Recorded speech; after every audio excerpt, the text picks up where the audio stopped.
Let's see how long these last. It's like we're the Spice Boys, featuring T-Swizzle.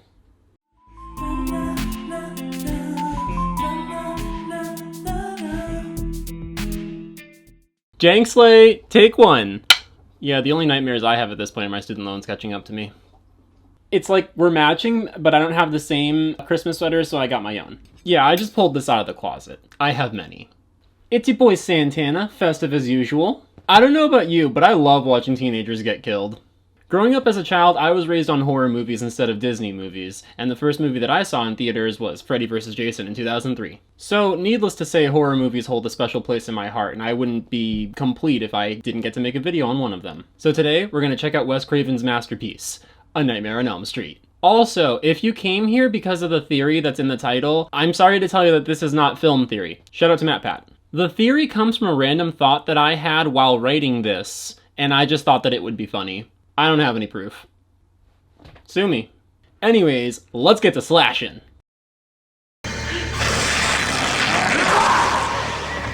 Our movie monster is Freddy, and he's in the business of killing teenagers in boiler rooms. Which, if he gets off on, is the exact opposite of psychorophilia, which is an arousal to being cold or watching others be cold. Just a fun fact.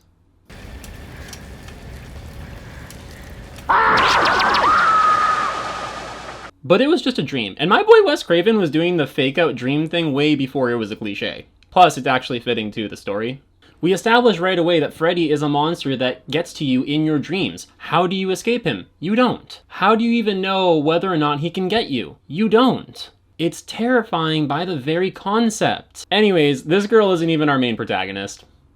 It was the worst nightmare I ever had. You wouldn't believe it. Matter of fact, I had a bad dream last night myself. I had a hard-on this morning when I woke up, Tina. Had your name written all over it. This is Nancy. She's your everyday teenager. She has a couple of friends, her mom's an alcoholic, she goes to high school, and all of her morals are aligned. Prime horror movie candidate. Nancy is the one who goes on to discover that everybody's been having the same dream, so some creepy shit must be on the horizon, while hanging out at a friend's house with her boyfriend, 21 Jump Street. They made a horrible sound. It's like, scream. Nancy, you dreamed about the same creep I did. That's impossible. Skirt! Anyways, the sleepover gets crashed by The Rod.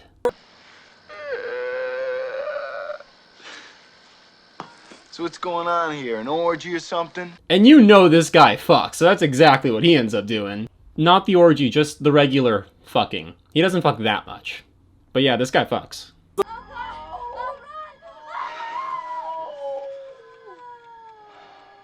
Morality sucks. And then we establish a cultivated horror movie trope. Sex equals death. Does it make sense in Elm Street, the way that it does in Friday the 13th? Yeah, but in a slightly more controversial way. Elm Street has a lot of religious undertones. If you didn't notice, the crosses all over the walls and Freddy literally being fought off by the power of Jesus. Now you know. And the commonly seen belief is that premarital sex is a sin. Therefore, the creators of Elm Street are in a way projecting their beliefs onto us via their characters, but what you have to take into consideration is that they were working off of what they had at the time. By that I mean that if people were afraid of damnation because the culture at the time called for that kind of tradition to be followed, that is a fear that the filmmakers got to work with. And that's a tactical move in the world of horror, no matter which way you feel about it. You want to scare people in a context that would be most effective. If you don't agree with that, that's fine. You might even get off on that. And that's fine too. But if you're letting that stop you from enjoying movies where teenage kids get slaughtered in uniquely inventive ways, while a ladder of suspense is climbed to neck-breaking heights, while an iconic killer does what he does best, those are bad fetish politics. Roll them credits.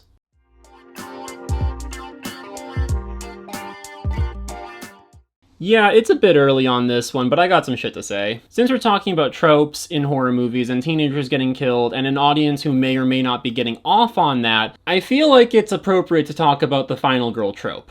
This is portrayed as the sole survivor in the horror movie who usually goes on to defeat the main bad guy, being a female protagonist who has made the least amount of controversial decisions. Or just the least amount of bombastically stupid decisions, since this is horror. I've linked an article below describing the problem with the final girl trope being that it is misogynistic because the final girl is almost always portrayed as being the innocent, morally incorrupt girl who is usually a virgin and embodies all that is pure in the traditional standards that link back to the religious undertones. And this only becomes a problem when she is compared directly to the female characters that are usually dying before her, and those characters are oftenly portrayed as being neglectful of a situation, drinking or smoking too much, and then just being outright promiscuous. And these roles coming to mind basically suggest that female characters are put into stereotypes and categories rather than given their own 3 dimensions as other characters would be. Now, I want to give my insight on this by saying that Final Girl is defined by what she does, not who she is. That's why she's called the Final Girl, because her decisions and her actions led to her being the final survivor. There is no description of a final girl that says that she has to be all of those pure things and has to be the opposite of what the characters before her were. That being said, if the characters at any point in the story, regardless of when they die, come off as stereotypes or not given the full character treatment, male or female, that is to be blamed on the writers themselves and not the tropes associated with an entire genre that the movie falls under. And pointing towards the success of this formulaic approach and how it basically encourages the perpetuation of its own existence leads me to my next point. No one is forcing you to take the easy way out in writing. If you do, you're a piece of shit and you deserve to get called out. So what I'm saying is that if it's easy to sell a movie by making the female characters one-dimensional, don't blame the genre. Don't blame a trope. Blame the individual shitty writers. Horror movies are made year after year with all tropes being defied at one point or another, with everybody trying to write something differently. People try new things, not just because they're tired of the old stuff, but because eventually people stop being afraid of the same things. Horror is an adaptable genre. It adapts to what society fears, and that is why it works. Society is always experiencing new things that they can fear. In retrospect, Eternal Damnation doesn't even sound that bad, because all my friends are going there anyway. I don't know, that's just me.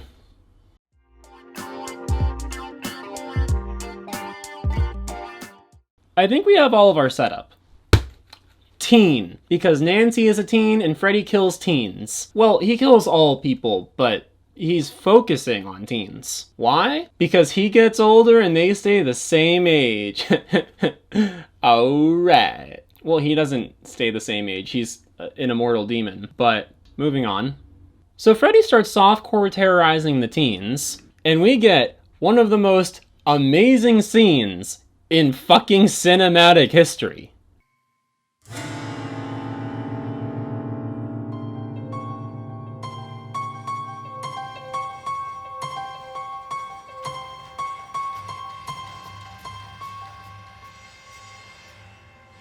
Just sheer brilliance.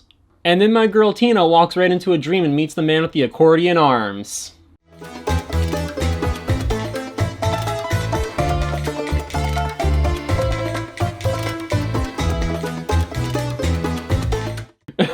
And I just love how funny he looks when he runs. For some reason, it just reminds me of a leprechaun chasing the people that stole his pot of gold. Oh no, they're after me, Lucky Charms, ho ho!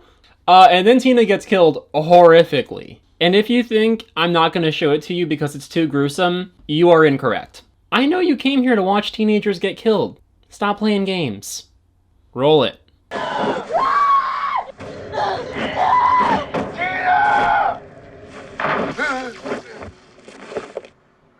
Yeah, dude. The deaths in this movie are so creative and fascinating and sometimes just so downright disturbing. It changed a generation of people, their expectations, and dare I say, their kinky fuckery. Like, after watching so many people get their vocal cords hacked at by a machete, getting choked doesn't sound so bad anymore. I don't know, oh right, we already did that. Moving on. Tina getting killed? That's a motherfucking catalyst. Tina, 'cause she's dead. But the cops think the killer is the Rod, so they go after him instead. So he's on the run, but he finds Nancy and tries to tell her that he's innocent. And just like everything else in this movie, it goes horribly wrong. Color me shocked. Just move away from us, son. Real easy, like your ass depended on it. And then Nancy goes to school like the responsible young woman that she is. And then immediately falls asleep in class while they were learning about Shakespeare, so it goes without saying that nobody noticed.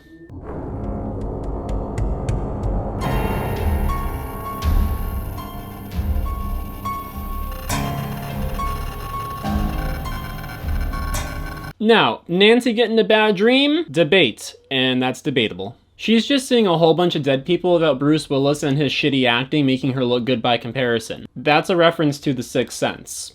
Whatever. Dead. Tina, dead. Hey, I'm not wrong. By the way, this happens. Where's your pass? Screw your pass.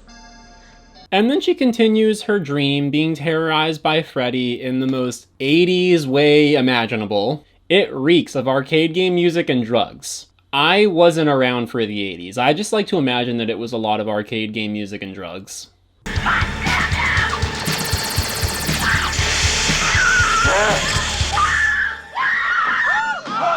And also this happens. You'll need a hall pass. Screw your pass. You can't keep my girl Nancy down. She is final girl, and that makes her best girl. You don't even fall anywhere close to her on the tier bracket. You teach Shakespeare to high schoolers, and she kills monsters. Nancy is best girl. I'm sorry, there's just something about high school English teachers that really rustles my jimmies. What were we talking about again?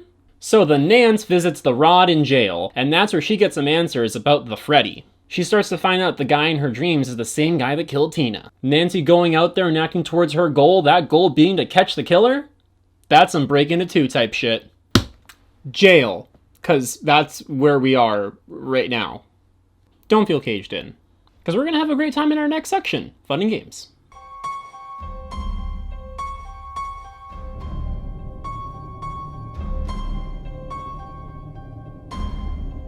There's a couple more scenes in the sequence, but none of them are as fucking brilliant as the bathtub scene. It is a work of art. The whole time, Freddy is just kind of fucking around. So, for the fun and games, fucking. We're all just fucking around at this point. So then Nancy comes up with a plan with her boyfriend, Captain Jack Sparrow. Now you can't mess up. A lot might depend on this. I won't screw up. And then he screws that up right away. Her plan to catch Freddy goes about as well as you'd expect, but you can't kill my girl Nancy because she is dripping in final girl swagger. Anyways, Freddy's gonna be killing the Rod. This guy fucks? No longer. We've really got nothing else to do with our B story at this point between Nancy drewing and Freddy's killing and attempted murder repeatedly. It just kind of like blends together with the fun and games. And horror stories are known for this breakneck speed anyway, so. For B story, we got killing. So that's what we came here for. Killer's still loose, you know. You're saying somebody else killed Tina. Who? I don't know who he is. But he's burned. And he wears a weird hat. Anyways, her parents know something is up when she mentions Freddy and they start acting suspicious. Things are getting pretty spooky at this point. This point, which is the midpoint. And my point is that this point is spooky. It is a horror movie, after all. And then she takes a sleep study and finally gets some results. In her plan to catch Freddy, not from the sleep study itself. I'm actually not sure what the point of the sleep study was, now that I think about it. Oh my God! Get something!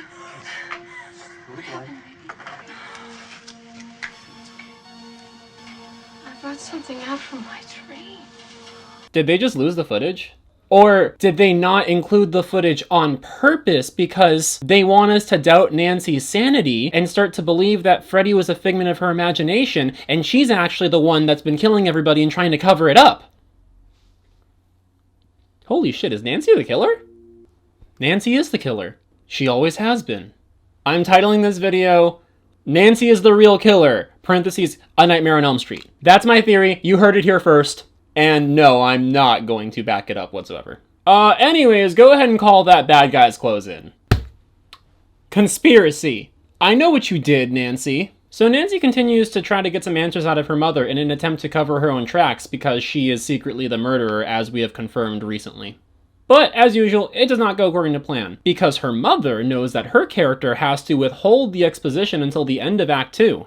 Yeah, she's a plot device, but at least she's not a murderer, like Nancy. Also this happens. Or maybe I should grab that bottle and veg out with you. Avoid everything happening to me by just getting good and loaded. Not like you didn't have it coming, Nance. So, for all is lost? Slap. Now give me my reveal. And then her mom does a 180 and decides to tell Nancy the truth for no reason. Again, at least she's not going around murdering teenagers and then covering it up by disguising herself as one of the victims who just inexplicably keeps getting away for some reason. He was a filthy child murderer who killed at least 20 kids in the neighborhood. We found him in an old abandoned boiler room where he used to take his kids. Took gasoline, poured it all around the place, and lit the whole thing up and watched it burn. He's dead, honey, because Mommy killed him. Okay, so I guess I kind of retract my statement about her mom not being a murderer, but like, whatever. Anyways, with her mom's reveal that she is indeed capable of taking human life by means of locking them in a building and setting them on fire, we get the big sad. Burn, cause she lit that fucker up. Anyway, it's time for a new plan. Enlisting the help of her boyfriend Edward Scissorhands, Nance is going all out this time to get Freddy. Or going all out to make it look like her friends were killed by some imaginary demon, so that people don't suspect her of hiding bodies in her cellar. You decide. Wait a minute. You can't bring somebody out of a dream. If I can't, then you can all relax because it's just a case of me being nuts. Wow, it's like my theory is writing itself. At this point, it wouldn't surprise me if Nancy turned out to be the Zodiac Killer too. She's clearly capable of anything. I grab the guy in my dream. You see me struggling, so you wake me up. We both come out, you whack the fucker, and we got him. So, Nancy forming a plan to whack this fucker with her boyfriend, the Lone Ranger? That's a break into 3. Whack. Cause someone's about to get whacked. Either Freddy, if he does exist, or her boyfriend Willy Wonka, if she does end up being the killer. So, her plan starts to fail, as you'd expect. She tries to reach her boyfriend, James Whitey Bulger, but Mr. Steal Yo Girl intercepts.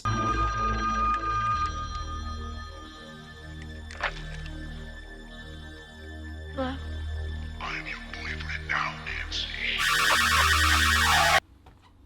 Our boyfriend, Freddy. And then we're treated to one of the best death scenes in horror history. So say goodbye to the chocolate factory, the Black Pearl, and that weird little neighborhood with the perfectly trimmed hedges. You guys do see what I'm doing, right?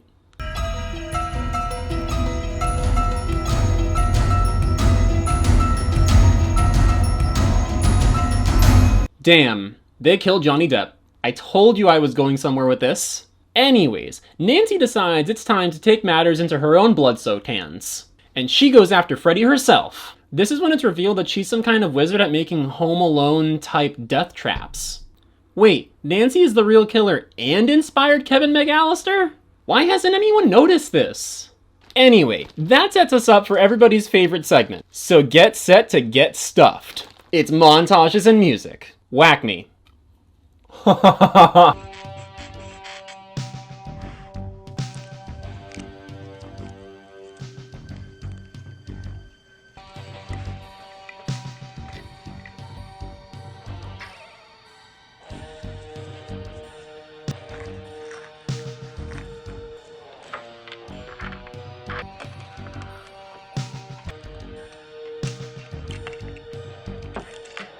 So, she goes to Dreamland to whack this fucker. And that's a motherfucking finale! Murder. Because either she murders Freddy, Freddy murders her, or we find out that Freddy is a figment of her imagination and she overcomes her split personality in order to take over as the cold-blooded murderer that she really is. Nance, you gotta chill.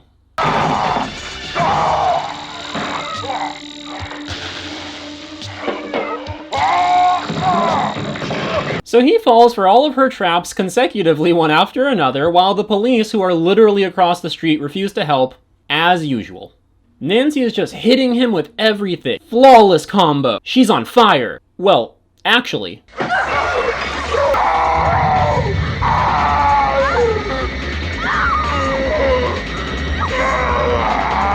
But then Freddy escapes again and then goes after her mother for some reason. And Nancy ain't having none of that.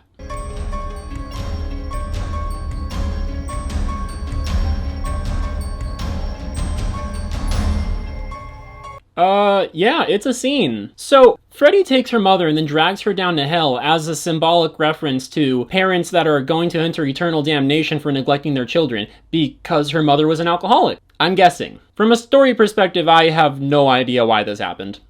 Didn't know he had those powers, don't know what his motive is, none of it really makes any sense. But if you consider the possibility that Nancy was the real killer, and her mother was her final victim, and so she staged that scene with a whole bunch of practical effects and shit to make at least one person, her father, believe that it actually was a supernatural demon responsible for the deaths of everybody so far throughout the course of this movie, and not Nancy, then she's in the clear. It was all just an elaborate plan for Nancy to walk away free from her calculated killing spree. Nancy is still at large, and that is the real horror of this movie. Oh, but the film's not over yet. Anyways, Freddy comes back to finish the job, but he had no idea who he was dealing with. And just like that, she beats him, because she wasn't afraid. Not afraid to let her murderous side take over and continue her rampage of destruction. I'm starting to think that Freddy was actually the good guy in this movie, and he was just trying to warn everybody about Nancy, the relentless killer who will stop at nothing to obliterate everything in her path. And then she steps outside, and it's daylight, everyone's alive, her mother stopped drinking, everything is perfect. But wait, there's more. Bye. Looking good, girl. Hey! Sit down! I'm not doing it! What's going on with the window?